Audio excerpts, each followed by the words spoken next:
که تاسو وایئ چې موږ دې ځای ته راشو او د دې ځایګي نه مزې واخلو او د دې ځایګي دا ویو چې کوم دی په خپل موبایل کې کیپچر کړو، نو دې ځای ته به تاسو څنګه راځئ او د دې ځایګي نه به تاسو څنګه مزې اخلئ. نو دا ویډیو پوره وګورئ، په دې کې ټول ډیټیل دی. دا ویډیو تر اخره پورې وګورئ او زما سره په دې ویلاګ کې اوسئ. سلامونه قبول کړئ جی، زه اسدالرحمن ستاسو سره د یو نوي ویلاګ سره موجود یم. نن به تاسو یو داسې ځای ته بوځم چې ډېر زیات نږدې دی، ډېر زیات ښکلی دی او دې ځای ته ویلی شي کالابټ. زه په کالابټ کې موجود یم. دا د پیر بابا ایریا ده. ستاسو سره به دا ټوله روډ میپ چې کوم د دې ته لاره تللې هغه به سره هم شریکوم. حمید بھائی په دعوت. حمید بھائی بره څه دي، کوم ځای ته به ځو مونږ؟ بره شینډن ځای دی، شینډن دی او هغې سره کچ غونته کې ابشار هم دی. مونږ غواړو چې دا ښکلي ښکلي ځایونه ستاسو سره شریک کړو. دا د پیر بابا په ایریا کې راځي او بیا کالابټ کلی او د کالابټ نه ورته تقریبا پاو ساعت لار ده او لار داسې دی څه مشکله هم نه ده، ډېره ښکلې ده، فتح لار ده. تاسو ته هم راتلی شئ او دا ویلاګ زموږ سره انجوای کړئ، د ملګرو سره شریک کړئ او لازمي دې ځای ته وزټ وکړئ. نو زموږ سره اوسئ. ها جي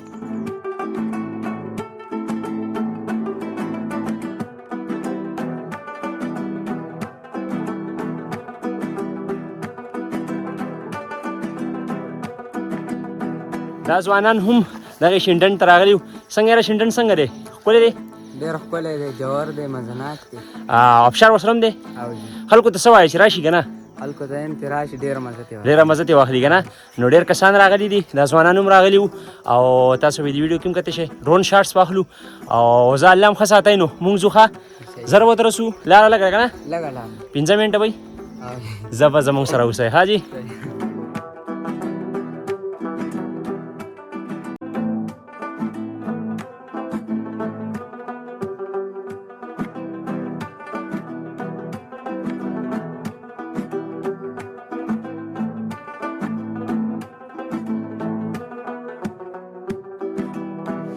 بس لږه لار پاتې ده او چې دې ځای ته راورسي که نه لږه قرباني به ورکوئ، لږ به ځان ستړی کوئ، خوله به د باندې راځي او تږی کېږي به، خو بره چې نشتې نو هغې سره به بیا مونږ لږ برابر شو.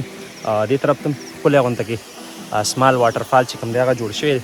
دې ویډیو کې به تاسو وینئ ښکلې اوبه ورسره هم دي. اواز شاید چې لږ ډسټربنس درځي، خو کوشش به کوم چې اواز ته در ورسوم.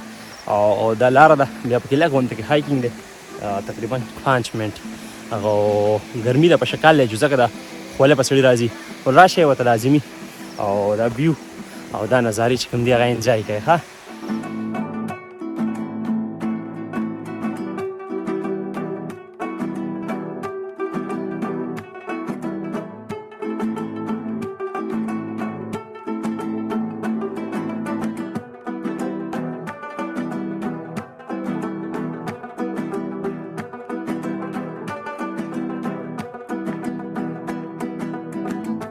جی فاینلی مونږ خپل اسپاټ ته چې کوم دی راورسېدو.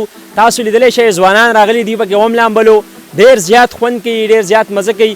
ټول ابشار چې کوم دی هغه ګرین لوک ورکوي. ځایګی ډېر ښکلی دی او کلین او ګرین اوبه هم دلته موجود دي. تاسو چې کله راشئ تکاوټ به هم ختم شي او ډېر زیاته مزه به لرکړي. نو لازمي تاسو ته یم چې بالکل په نږدې ځای کې ستاسو سره دا سپاټ موجود دی. هر ټایم ورته راتلی شئ، ماشومان ورته هم راوستی شئ ځکه چې هغوی پکې لامبلی هم شي.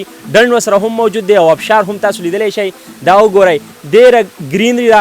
زکریا هغه په موبایل کې مشغوله دی او دا ځوانان لکه څه وایي یاره خلک راشي دلته یاري صاحب خو مخ واړه ولې خفۍ کو خفۍ که خوشحاله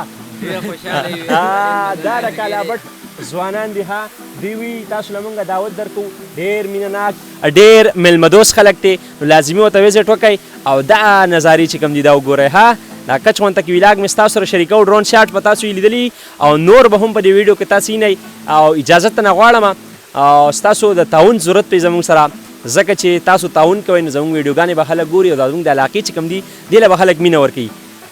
امید ساتم ستاسو به دا ویلاګ خوښ شوی. اجازت راله راکئ، په لوی الله م سپارم.